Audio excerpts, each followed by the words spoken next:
Keys to the Commonwealth, a podcast where we share the real stories of local community members who are using real estate to build personal wealth, along with tips and tricks from professionals across the industry. And now, your host, Landry Fields. Welcome back, everyone, to the Keys to the Commonwealth podcast. I'm excited to be back with you all this week on another exciting episode. We've got an awesome opportunity today to talk with a couple here from Central Kentucky that have a 10-year seasoned veterans of locally investing in real estate. Started off in a different state, but is now located mostly here in Central Kentucky. So we're going to talk a lot about rental management over the course of their 10 years of doing that. As you know, with an insurance advisor, I work with a lot of real estate investors and professionals every day and love to learn from their expertise on all these things related to real estate, as well as get their story, so hopefully we can better understand real estate investing, gaining knowledge from them, or having them give you the confidence to take the jump into bettering your life and family through real estate potentially.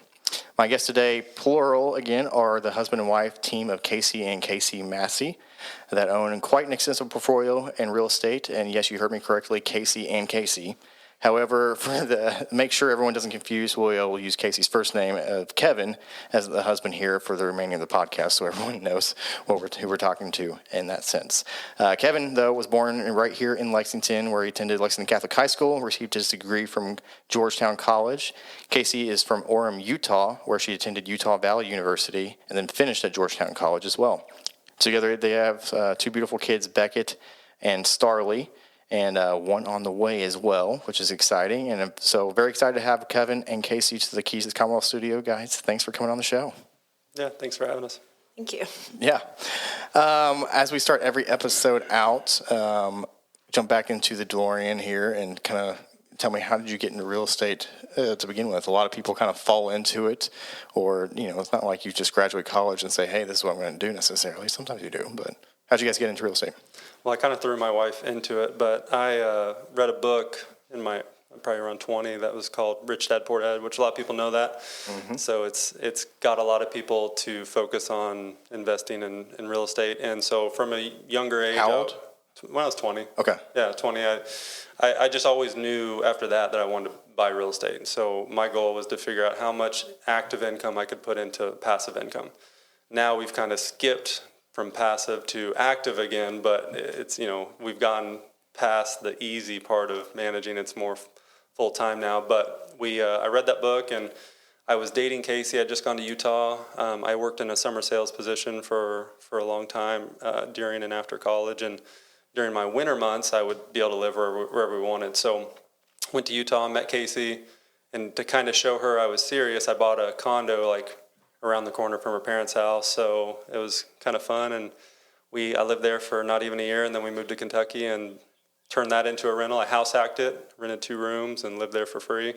And then when we moved to Kentucky and got married, that was the only rehab we ever did on our own. Okay. And we did about 50% and decided we're not made to remodel houses. So we're currently going through our own, doing it our 50% roughly ourselves, and it's always, I've heard this is true of the first one's your hardest one, but then we've kind of learned so much that we would not have either been aware of or known to look at or look for, that it's going to make everything else from here on out at least that much better or easier, or know what we're talking about or know what needs to be looked at. But I want to jump back. So how did he convince you to move to Kentucky though?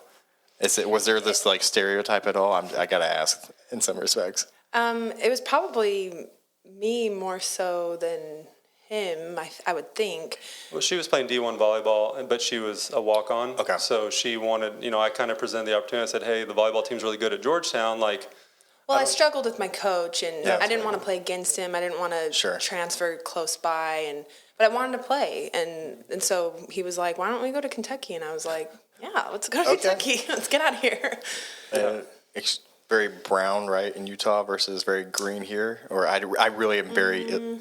So I don't know much about Utah as far as the landscape, other than it's gorgeous. I know that in a lot of ways. It's kind of, you can describe it, but split into two. The two states. Yeah, it just depends on what part you're in. Where we lived, it was kind of all 4 seasons. Mountainous, White good snow. Okay. It is drier climate, but the northern, the central and northern half is more not going to say lush, but it's mountains. Yeah. You go south and it turns into the Moab, the southern Utah, Okay. the desert. So skiing up north and then outdoorsy off-roading in the south. Okay. So very Gotcha. orange and brown in the south. Okay.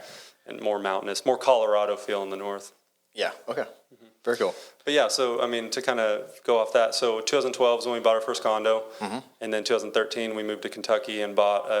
Both were bank owned. 2012 was kind of like you had your pickings, right? Like this condo building had like 4 or 5 different bank owned properties, so we got to just pick the best one. Felt like Kind of we got a coming good out of price. the recession of owning real estate and so forth, I guess.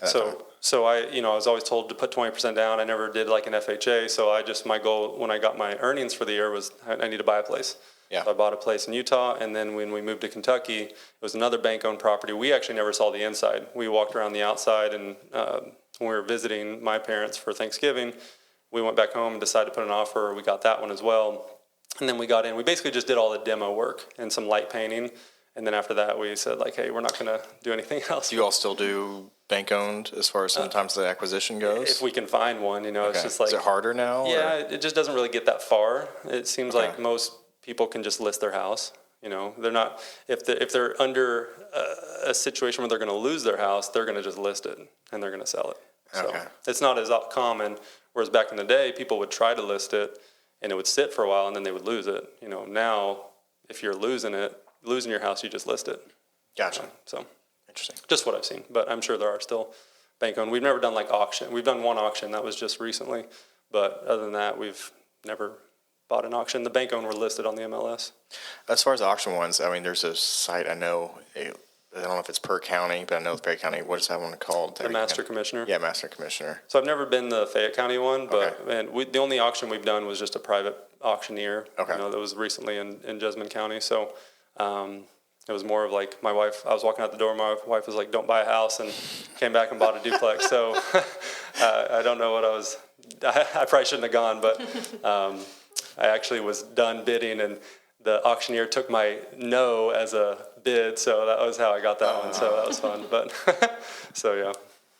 There we go. But you live and learn. So at what point did you kind of, you all decide, hey, let's jump into this, or actually make that push towards kind of like, make this a big career in the summer sense?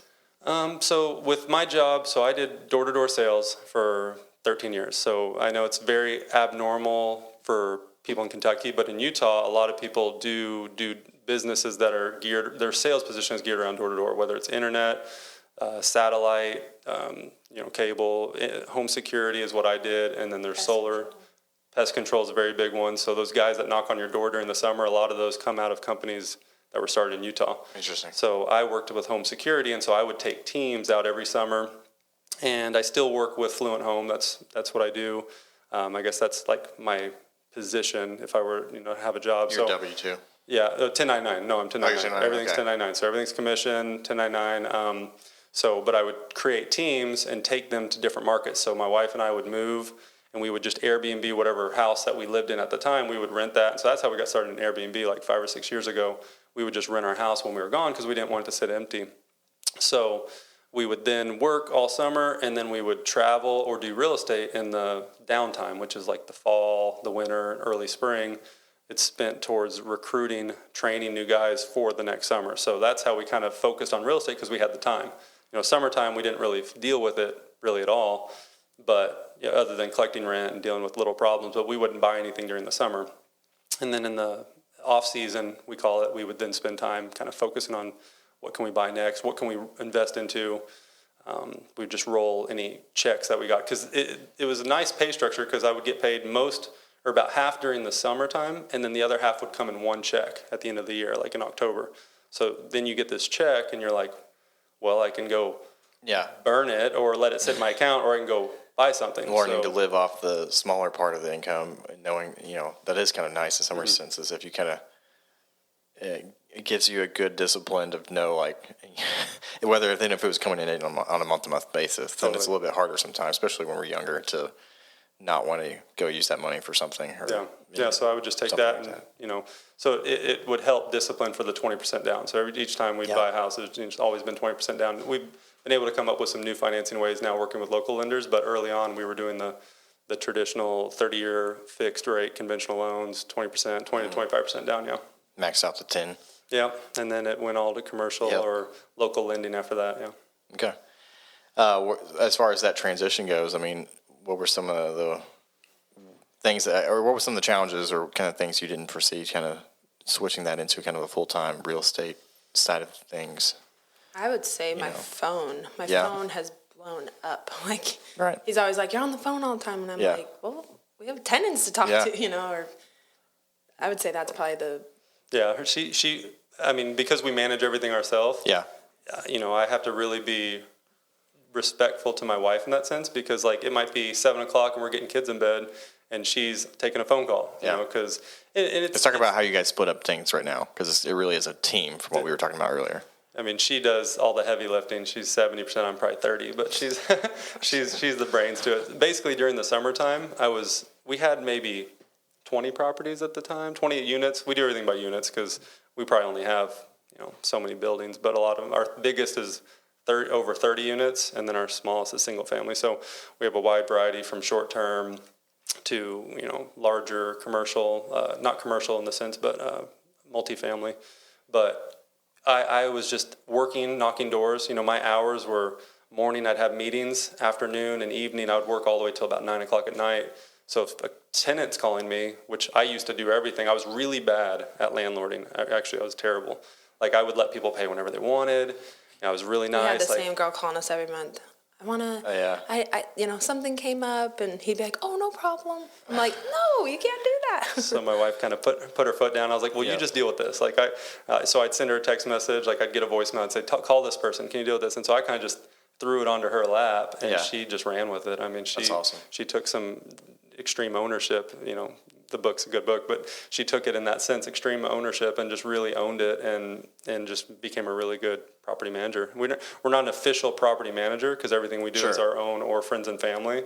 So, but that's probably one of our future goals, which will come up later. But in a sense of partnerships, that's some of the beauty of that, of finding good ones, because you can both have better, naturally better at certain skill sets than others, like that. So, so like my business partner is like, he's very good at like being able to kind of be understanding and feel like they're connecting with him really well, but at the same time still be able to be like, well, you're not. We have to stick to kind of like guidelines and not let people kind of walk all over us type of scenarios. So, whereas I'm much more like I wouldn't be good at that part of it. No. Yeah, so we're good cop, bad cop. So she's the bad cop a lot of times, and she doesn't. I feel bad because I'm like, is this a lot of pressure on you? Having to like put your foot down with people, and she's like, no.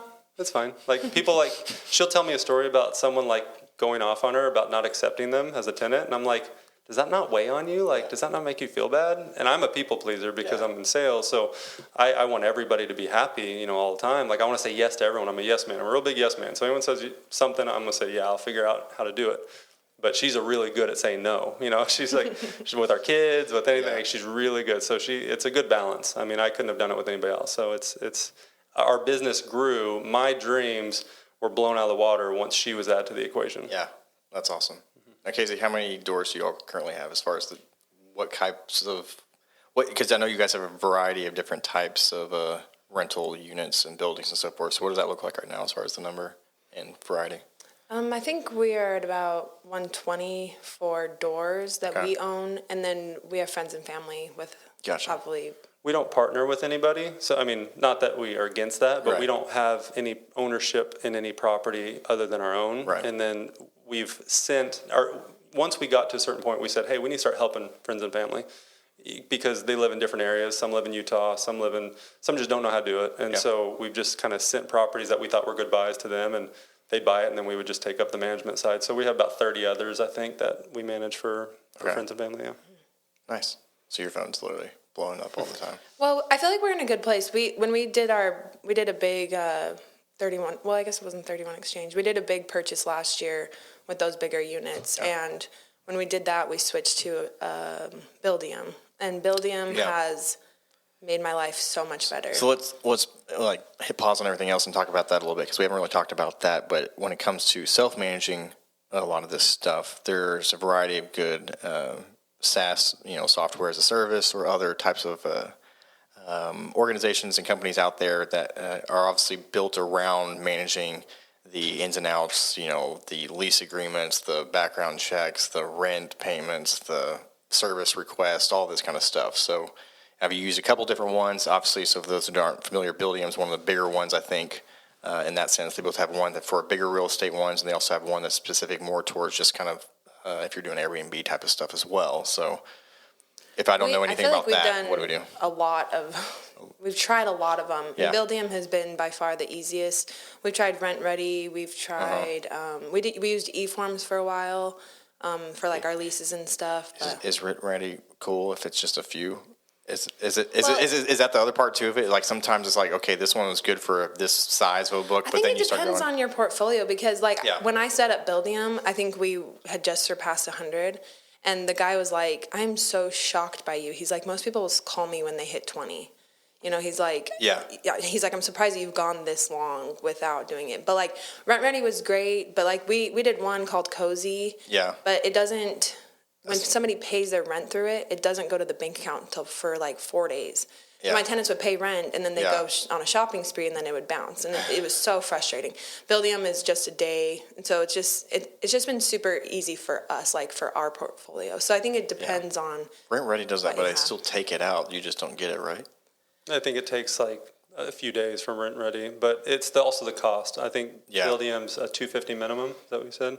I don't know. And that's the other part about growing, as RentReady's nice, and that's what we're using right now. And that's why I say that. Because it was like, okay, this is a good place to have a lot of features, but for minimal cost, just because of where we're at. Obviously. I think it's just per unit, right, with RentReady early on? I honestly don't remember it. My business partner kind of took that and run with it. I kind of like laid it out, like, here's all the different options here. I'm good at like that research. And then it was like, but yeah, it'll probably, if we grow out and do a lot more, then maybe something like Buildium or a couple others. Appfolio is another one. So Appfolio and Buildium seem to be the two for like once you get over a certain amount. But yeah, I mean, it was a huge help, and RentReady was great too. The thing about Buildium, and I don't know much about RentReady, I can't remember anyways, but it seemed like Buildium, the thing that we love about it the most is the maintenance requests. That's where I struggled with it. People text me, "Hey, my toilet's not working." Okay, I'm like out driving my kids, it's like, and then I get home, make dinner, and I go to bed, and the toilet was never reported. But when it comes in through the app, I see it, he sees it, we're able to get it out to the plumber to fix the toilet. Yeah, you can able to use that with your team of people, service people at the same time, to kind of like everybody's on the same ecosystem. And thing. When the report comes in, it says the tenant's name, it says what the problem is, their phone number. We literally screenshot it to our plumber. He calls them, fixes it. I mean, last week we thought a toilet wasn't fixed. I called my plumber. I'm like, "Hey, I'm going out there today. Let's meet."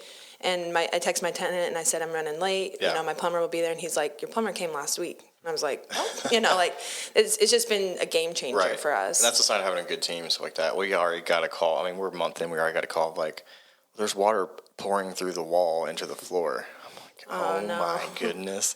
Thankfully, it was a unit on the other side that just hooked up a washer and dryer that did it incorrectly, and we didn't realize there was two holes for the that water exit side of things from the washing machine, and they just picked one and it was the wrong one. So we've learned, we need to go cap that one so no one does that again. Thankfully, it was an easy fix, so that can be a bad thing for sure. It usually is, yeah. I mean, that's what we find out. Like it's usually an easy fix. That's just like, so we got a funny thing about before we were using Buildium, or one of our tenants hadn't used it, told us about a toilet that had been running, and then they went out of town and we forgot it. My wife was texted with her. She gets like hundreds of texts a day, it seems like.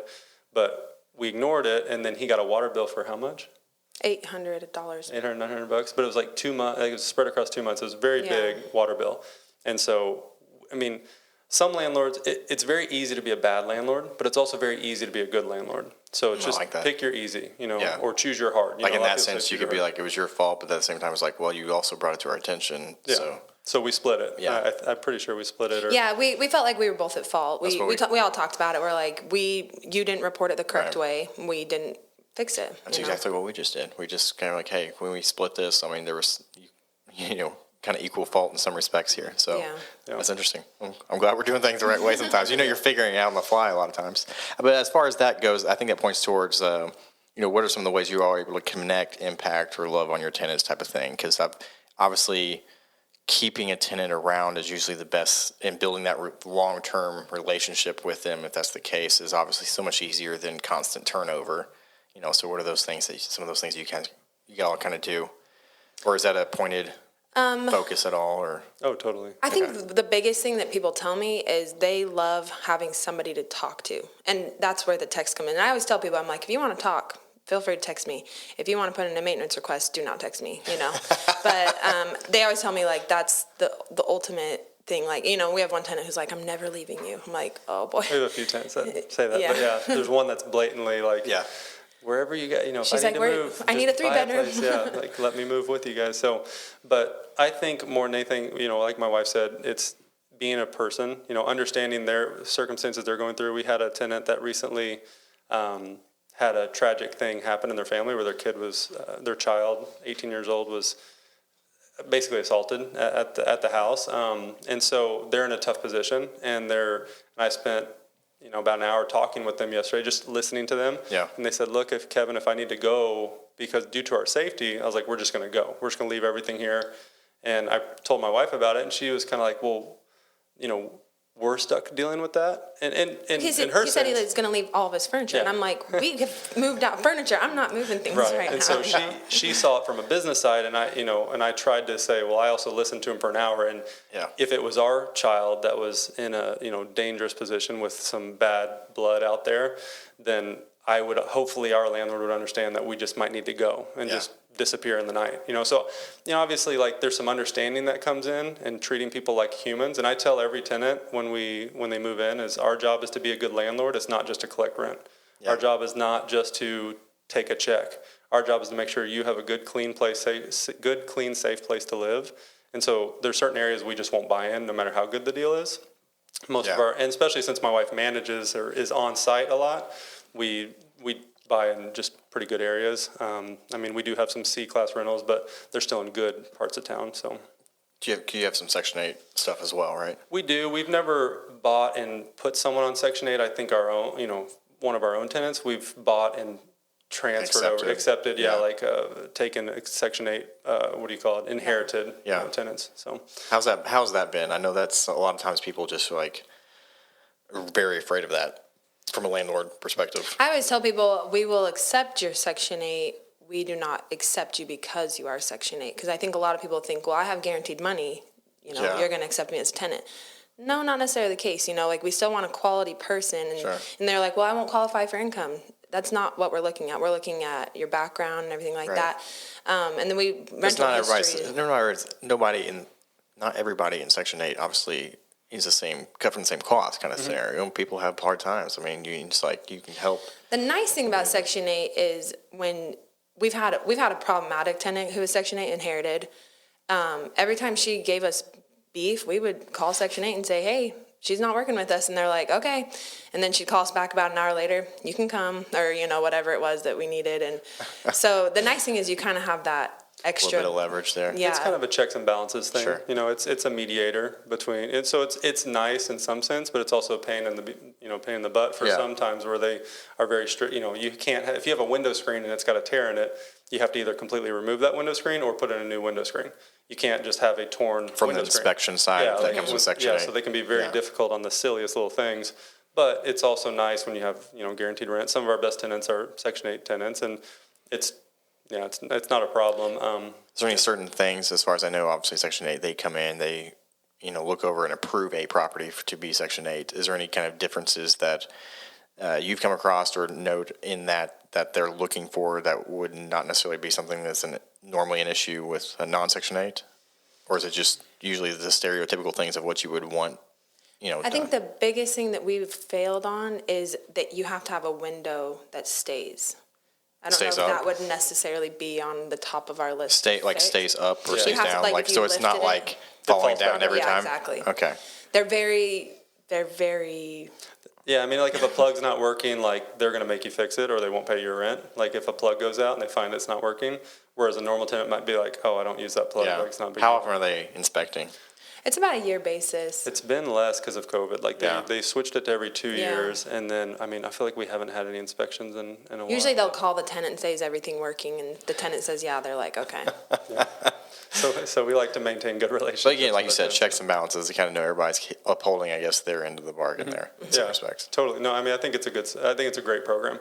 You know, it is a little bit of hoops to jump through in the beginning, but once that tenant's in and you're accepting the rent, you can raise your rent once a year. I think you can apply to raise the rent once a year, so that's nice. You know, you can get it up to market fairly quickly. Okay. Like if we bought some buildings that might have really low rent and it's on Section 8. And we can just, instead of jumping someone $300, that might hurt someone that's a normal tenant. Yeah. Like, or not normal tenant, but non-Section 8. But if you go to Section 8 and like, hey, this is what our comps are, this is what we're going to raise it to, and they just approve it, you know, it's really nice. When you say hoops, we don't get too far in the weeds, but just like the inspection, the approval process. Inspection at the beginning, and if something is denied and you have to go in there and fix like a wire's not capped the right way or something, you know, if like a garbage disposal is removed and it's not in a junction box underneath the sink, like I've had that happen and you have to like fix it and then it might be a week before they can come back and reinspect. So it's like that tenant could have moved in already, but there was a little tiny piece of rust on a freezer stand or whatever. Okay. And they made us pull it out, spray paint it, and put it back. Oh, and a freezer inside the freezer? Yeah. You know, it's just like the smallest things it's amazing what they make you fix. One other thing we do is we get every tenant like a small Christmas card every Christmas. You know, I have a goal of acknowledging their birthday as well, but Christmas is something that we're successfully doing. It's a busy December because when even if it's just a bag of chocolates for every person, just going to 150 units and delivering chocolates takes a lot, especially with all the other Christmas, you know, December activities you have. So we'll give them a card. We try to get a small gift card. We have some family members that are part of the Malibu Jacks ownership here, so we try to get some Malibu Jack stuff to them, and so it's just letting people know you think about them. Again, like what'd you say at the beginning there? As far as our responsibility is to be good. Our job is to be good landlords and provide a good, safe, clean place to live. Exactly. So so that's what we say to everybody. So it's not just to collect rent. So what are some of the ways you kind of identifying real estate opportunities, or maybe parlay that into how you acquired the big, you know, was it 30-some units one recently, right? So we bought 65 units all at once. We sold a Utah house. So, I mean, we could talk for a whole podcast just on like how we've gotten to where we've gotten, but it's not as hard as people make it seem. Yeah. And it's a snowball. You know, at first, you know, I remember when I was... It's kind of like an exponential curve in some ways with real estate, right? Totally, 100%. Yeah. Like, if you use your equity properly, it 100% is just like investing in a stock that is a high-growth stock. You know, it's which right now, high-growth stocks are getting slammed, so it might be a good time to buy for all the stock investors. But if you're buying and doing it properly, not over-leveraging, you know, a lot of people try to milk every dollar of equity, and we're more conservative, where we're not going to pull out everything we can. You know, we like to always maintain like at least 30% equity in a property. You know, so 70%. You know, some people you can get up to 80%. Yeah. But we do like to maintain some there just in case. But we've only ever sold 3 properties, and they were done to always re-leverage into bigger or more units, just like 1031.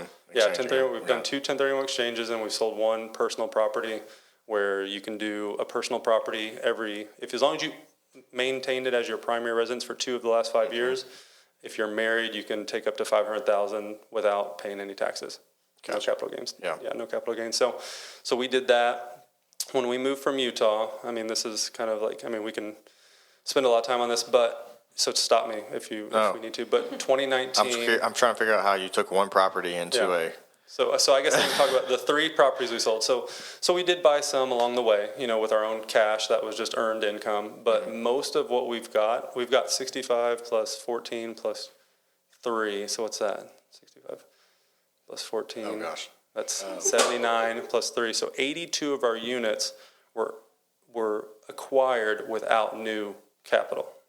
Okay. If that makes any sense. So if we own 120, only 40 have been purchased with our own. Just using a lot of the increase in equity from the properties Correct. that we had. Yeah, correct. Well, I mean, I guess we put down payments on all of them. Are you doing any of the BRRRR stuff as far as updating properties? So we've BRRR'd in the sense, we actually almost did a BRRRR. We, on our primary residence in Utah, we bought that back in 2016. We put about 150,000 into it. It was a big remodel. It was a bank-owned property as well. It was a big remodel. It was a 6,000 square foot home. So it was the best house ever. My wife wouldn't let me sell it for a while. We had a small contract, like actually a shorter contractor, and I told him I want higher cabinets. You know, we're both over 6 feet. And he goes, nobody's gonna want this house. I'm like, I want this house. Yeah.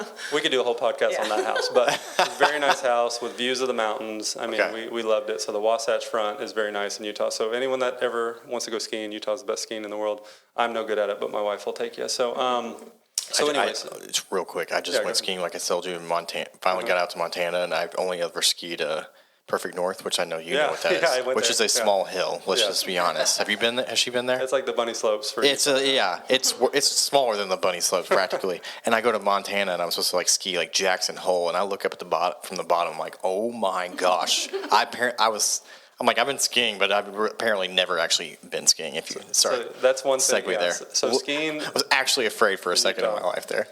One of your questions is like, what would you recommend that everybody do at least once? I think skiing in Utah is like one of those things. Like once you go to the top of the mountain, it's like unreal. So you can't really fathom it, and pictures don't do it justice, obviously. So we bought this house, remodeled it. We lived in her parents' basement for a while. So one thing with real estate is you have to get comfortable being uncomfortable. And it's a very common thing, and people talk about that a lot. But our norm would be very uncomfortable for somebody else. I mean, we even Airbnb our own personal property here, which is right down the road from your office. Like, if we went to Spain for Thanksgiving, and my wife hates it, but we'll put our house on Airbnb and we'll rent it out if somebody books it. We have certain, places for everything and lockable closets, and we have a system. But is that the key there? Is basically creating lockable closets, so it's like, here's the stuff that's available, here's the stuff that's not. Yeah, lock away the things you like. That's pretty much what I say. I used to get so frustrated. Like, you still leave closets full of clothes and things like that? No, we put everything away. You have to put everything. Oh, man. Well, that's the thing. You put away things that aren't replaceable. Like, I always get so mad when people cook wrong in my... Or do you just make your own closet lockable? You make your own closet lockable. So that's what it is. So, we have 2 closets, so mine will be the lockable one, hers is not. So it's just a system. Yeah. And that's my wife actually coaches on Airbnb, coaches other owners on Airbnb. Okay. And so she does really good with that. And we've been using Airbnb for probably 6 years, and it's been awesome. But our house in Utah, we would Airbnb as well when we were gone, but I don't know where I was going with this. So 2016, we bought the house. Going from there to a huge apartment complex. So that was our biggest jump. Everything else before that, when we sold the house that we bought in 2013, we sold that and bought one duplex and one single family. Yeah. When we sold a condo, the first condo I ever bought, the one in 2012, we sold that one in 2019, and we bought 14 more units. And then last year when we sold our primary residence, we actually tried to BRRRR that one. So we had remodeled it. We just took a longer time. We knew it was worth way more than what we had put into it. So we were going to pull all that equity back out and buy something. But the most we would have been able to pull out without going into jumbo loan status was about $200,000 in equity. So it wasn't anything to write home about. It was basically what we had put into it. We were just getting that back out. But on the day of closing, they canceled my refi. The day it was supposed to close, they went into my Facebook, the lender, and saw that I had posted about moving to Kentucky. And I was refining as a primary because we split time. We spent half the year there, half the year here. So we had these 2 houses. We had the house here down the road, and then we had the house in Utah. And so we told them right up front, like, hey, we spend half the time in Utah, half the time here. We want to refinance as a primary for better rates, for different things. And they canceled it the day of, and I could not get them to reopen my case. So long story short, we kept renting it. We don't buy any primary residence. This is a side topic, but we don't buy anything without an ADU. So, I think you spent time talking to one of your podcasts, talked about Joey ADUs. Speck. Yeah, he's awesome. So I enjoyed all your podcasts, by the way. They're really good. So, expand on the ADU. You're talking about here locally? Here locally, we have an ADU, and then also out there. So any primary house that we're going to live in, we've kind of decided that we want to have some sort of rental income on that property. So Gotcha. whether it's a basement mother-in-law apartment, whether it's over the garage, something that can be rentable. That's what you have here, or are you talking about just the house? So you have that and sometimes rent out the primary area? Yep. So we have a basement apartment here that we have awesome friends that actually have 2 kids of their own. It's a big, spacious 2-bedroom apartment. So we rent that to them, and it's awesome. I mean, we have friends. It's like having friends right next door, but they're just right underneath awesome. you. Yeah. So it's you got to find the right neighborhood for that, I assume, too, right? Yeah, you do. And It seems like this one's a little bit more loose because I know of a client and friend that has a alpaca, one of the two now in this neighborhood, which you would never guess that or think that. But yeah, we're technically in the that's another county. story. Yeah, we're technically in the county, but it is, there's an HOA, but it is a very understanding HOA. Yeah. I mean, I think we pay $100 a year, and it's supposed to go towards a barbecue or something. But so anyway, so we ADU here, ADU on the Utah house. We rented the basement in Utah, and it comes in handy if you ever have parents that need a place or whatever. We always want to have a dedicated space, and Gotcha. If you don't need that much space, we only have 2 kids. We don't need the full house anyway. I mean, it's plenty of space for us. So we sold the Utah house last year. That was we were within the limits, of the $500,000 earned. So we took that towards this purchase of these 65 units downtown, and it was no new money. We were able to negotiate some good financing on that. Normally it's 20% down on commercial, 20 to 25%. Right. But I'll put a plug out here for Joe Wilder at Citizens National. He's awesome. Okay. 2 lenders that we use locally, Chris Boaz with Bank of the Bluegrass and Joe Wilder with Citizens National. Joe already had the note on the property, and we purchased that, and he was able to do 10% down, which was, I looked at the property initially and kind of wrote it off. I like to look at a lot of stuff, and I usually I'm assuming I'm going, more than half the time, I'm just going to walk from it, and I just want to see it. Yeah. But the seller said, "Hey, you got to know your market." Totally, yeah. And so I like to know what's out there. So if we have the time, I'll go look at it. So anyway, so the owner said, this person has the note on it. Reach out to him, see if he can do anything for you. So he accepted 10% and then some collateral on our own primary residence here because we had enough equity in it with all the inflation, all the appreciation. Right. So he accepted that as a second lien holder on our primary here, and that was to protect them for the 5%, because he'll do 15. He can do 15% on commercial, but he was willing to go to 10% with the added collateral on our primary making here. Up kind of the other 5% type of thing in some respects. So going from 20% in my mind down, the cash on cash return wasn't going to be very good. Down to 10% was like, wait, this is actually doable now. And the person we were purchasing it from, he was both the owner, broker, and agent on it. So we were able to negotiate some, not kickback, but credit towards finishing 4 additional units that weren't completed yet on the property. Mm-hmm. So that was a 6-figure credit towards finishing those 4 units. So something that originally when I first looked at wasn't a good deal, when you can negotiate some good financing and you can play with the numbers, can become a home run. Back to the consistent theme of a lot of this stuff is the relationships with your local banks, how important that is. I think one of the things that kind of stuck out to me too in this, it's easy to think, oh wow, you have, 130 unit doors? Just over 120. Yeah. But if we back up again, I mean, you've been in it for 10 years, and kind of back to that exponential curve. Like it's not a game of quick. It can speed up for sure, but I mean, it's not like you're going to get into it and it's going to be a quick out of the gate scenario. It's going to take some time to build up steam if your goal is to expand. Well, and you don't want to start off at 120 either. Like we have developed some very good. I don't know what you call it, like a basis, good policies established, and a good basis to our business. It's solid team, knowledge base, just like experience. a marriage. Like I don't think someone should get married and date for a week, and then have kids week 2. It's like you can't do that. So you have to develop. I dated my wife for a year. We were engaged for a year. Married for 2 years before we had kids. So I think I mean, not saying everybody should go that route, but having that understanding, you learn so much along the way from, I like what you're doing. I think it's the smartest thing you could be doing your own remodeling at first, or, creating equity, some sweat equity. Sure, exactly. You have such a better appreciation for it. Like, I can't imagine painting now. Like, I cannot fathom painting a unit. Like, I won't do it. Like, I'll do some small touch-up, and I hate it. I did some trim, but we quickly did that, found some good. And I might have to hit you up for some partners and some other things, because I don't think we've fully built out our team. But we've gotten a lot of great, different people along the way. So it's been good, yeah. But, yeah, the first one's always the hardest, it seems like, from what I understand it.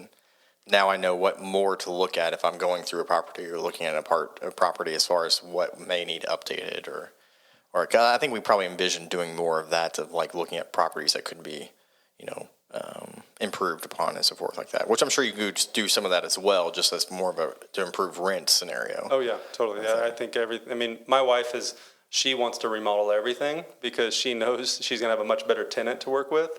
I'm more like, hey, like, what can we do just to what am I going to get an instant return on my money? So I graduated with finance, so I look at it. I'm not a genius or guru at finance by any means. I'm barely a B average. So, but when I look at things, it's like, if it's not going to immediately get me a return, I don't want to spend money on it. Where she's like, time, it doesn't look nice. Yeah. I'm not interested. Time and what else? Time and simplicity and ease of. There's a value to that she equates more, And that's where I've been definitely more, I think for me, like, okay, what I want it to look really nice like that, but then I'm not saying, okay, it's just a rental. Not like quote unquote it's just a rental. But you know what I'm saying? It's like it is a rental, meaning it's going to get beat up, it's going to get torn apart in some respects. So I'm like, where is it worth going a little bit above what maybe on a price for this to improve that kind of overall feel and look? Versus this, which it doesn't really matter. We should probably just go with the cheaper option in that sense, and trying to weigh those options in a lot of ways. My opinion on it is if it looks nice, tenants seem to treat it nicer. Yeah, that's a good point. Like if it's this garbage outdated apartment, they're kind of like whatever, right? But like when it's this brand new apartment, people are like, oh my gosh, I love it, and they want to keep it nice and they decorate it nice and they, that's my experience. And so I think. To kind of go, how do you love on your tenants? Like loving on your properties and letting them see you on site working. Like that's why we have a really good relationship with our tenants. Like through COVID, we didn't miss a single rent payment. So not many people can say that. And we were super scared. I mean, I sold my truck when COVID hit. I sold my truck. I rented a car for a while. Not that I needed to, but I wanted to have an extra reserves. Sure. And because we don't, not that it matters, but we don't finance like vehicles. We'll finance houses. But so we sold the truck and just put it in our bank and said, hey, I'm going to wait this out and see what happens. Because I was working there that summer anyway. So I was going to rent a car anyway. So I was like, I don't need my truck sitting in my lot. So we did that. But we are always on site, at least once a week. Someone's going to see us. And they'll see us picking up trash. They'll see us, creating, asking, hey, how are your kids doing? How are you doing? And when they have that connection, they want to pay their rent first. They don't want to lose. They understand we're working hard for them. So that's another way to love on your tenants, is just making sure they know you care about the property too. Real quick before we kind of wrap up, one of the stories we were talking about more from an insurance side of things was that I thought that it's a key important thing that people don't realize is a part of that protection as a landlord side of things. So you want to speak to that story a little bit? I'll let Kaysie real tell quick, that story. I guess. Yeah. As far as how insurance kind of helps save the day in some respect. As far as a loss of use, so kind of like the lost rent kind of a scenario, and how that was able to help. So the problem started when a tenant reported, and the problem is we were managing from Kentucky, our Utah property, which we moved to Kentucky to take care of the properties in Kentucky, Yeah. And so we got a text about 8:00 at night, Kentucky time, saying that the toilet was making weird noises, and that he had called out the handyman. And I was kind of like, why did he call it the handyman? It's a plumber issue. And then the next day we got I woke up to a text from him that had been sent the night before, and the outside of our house was flooding. Oh, no. And he was the basement apartment. And so anyways, we were just kind of watching our house flood from afar and just kept getting updates. So basically, the house had flooded from two sides of the property. It was from a sewer drain. Like it was something that got stuck in the sewer line. Yeah, we had a plumber go out. There was, the tenant denies it, of course, but there was a piece of tinfoil shoved down the toilet, I think like 2 feet past his toilet. So we know it was from that toilet. Okay. But it pretty much flooded the whole property. But then the basement, as we dug deeper, it was also a bad sewer line that was from a company that was no longer in business either. So the nice thing was the insurance helped take care of that, but I think the key part investors don't realize is that, like, I know when we were talking about it, the lost rent during that time, how long did it take as far as that was in rent? December, and I think it was completed at the beginning of March. Yeah. So you had at least 2 months there. Of So we told the tenants, lost like, rent. hey, like, sorry, you can live here in a construction zone, or you can go. Like, we felt really bad, and they agreed to go, and so the insurance was able to cover the loss of rent for that basement apartment, which it was $1,100 a month. So I mean, that's something to take in consideration. It was a $30,000 remodel. We had just done, like a 2 year years. before, 2 Yeah. years before, which we Yeah. didn't spend that much because we didn't do everything. We just did the floor, but it was very important to have good insurance on that because Right. it would have set us back. Having, you have reserves, but it's like you don't want to have too many of those Right. situations. And the insurance has helped us a lot. So definitely reach out to Landry because it's very important to be well insured. Real quick, little quick questions about your all's life. I mean, what's one of your all's favorite trips that you all have ever taken? So right before we started having kids, or I guess we found out we were pregnant like a week before we left, but we did a trip around the world, and it was like one of my bucket list things Really? to do. Yeah, it was super cool. We went 8 different spots. We went from, I think it was London. We went to London, Dubai, Maldives, Bali, Singapore, Australia, Fiji, Hawaii. And I, was that a smart spend? No, like it was a pretty Right. expensive trip, but we did it on a budget. I mean, we were smart about it. It was just her and I. So we stayed in Airbnbs everywhere we went. We didn't stay on like the over the water villas. Like, we weren't spending a ton of money. But Wait, you went to Maldives and didn't stay on the over the water? it was, something I regret. Yeah, I should have spent more. Our Maldives experience is very different than other we could do a people's. podcast. Okay. Yeah, so Maldives with an asterisk next to it. I landed in Maldives. We took a 2-hour boat ride to our island, stayed in an Airbnb, and it was just, we had tuna, and we're vegetarian, mind you. Okay. So like We my ate pregnant beans and wife, crackers and Tang orange juice. Tang orange juice, beans, crackers, and literally nothing. It was, I And we ate had the no tuna service. just because I had to. I was like, I'm dying. Like, How we had long were no you there? service.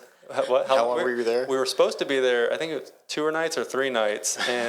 But when I landed, we got to the Airbnb 10 o'clock at night or something, and I got a text message or email saying, check in for your flight for tomorrow. And I was like, what? Like, so I totally like goofed and like only booked like, I didn't line up my days perfectly. So I had to scramble with no service. I got on the Wi-Fi and booked a last second flight for a day late. I was like, I can't fly out tomorrow. We just got here. So there was some planning. And then you're like, well, maybe we should have flown out.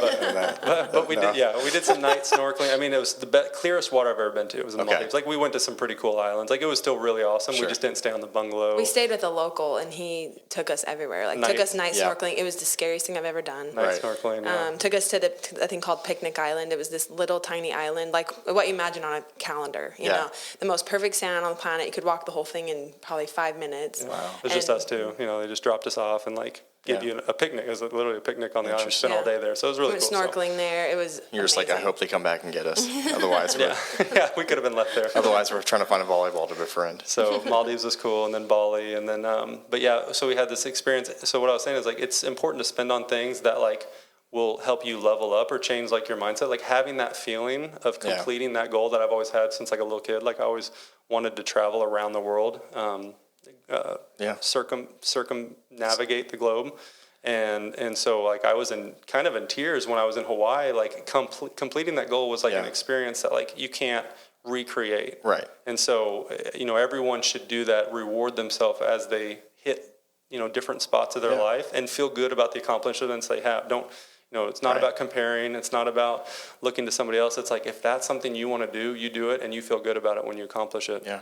Because, you go all the way off those grandparents or stories where they used to talk about some story about some trip they went on way back when or when they were stationed somewhere or whatever, and they always, they always have such fond memories of some kind of big experience or event like that. So, yeah. Yeah, no, it's totally worth it. Well, if anybody wants to kind of get in touch with you to kind of get Airbnb advice or just kind of pick your brain on stuff, I mean, where can they reach you at if you're willing to? Give that out. My wife's phone rings plenty, so we probably shouldn't bother her anymore. But my number is 859-475-3330. We do Instagram and stuff. We have an account called Cashflow Casey's, but we don't post a whole lot on it. We're not like Instagram influencers or anything. We just like to, everything we post, we like to document more of our own journaling. Like we just like to have it. So, but my wife does do a very good job, like teaching people on how to set up an Airbnb and you know, making sure everything's done right. But she will even manage that for people, but that's something we can talk about. So very cool. Yeah. Well, Kevin, Kaysie, thank you all for coming on the show today, and make sure everybody tune in next week for another episode of the Keys to Commonwealth podcast. Make sure you hit that subscribe button. Appreciate you all coming on the show today. To learn more about this podcast, visit our page at keystothecommonwealth.com. To connect with Landry regarding insuring your investment portfolio, email Landry at novainsuranceGroup.com or call 859-687-2004.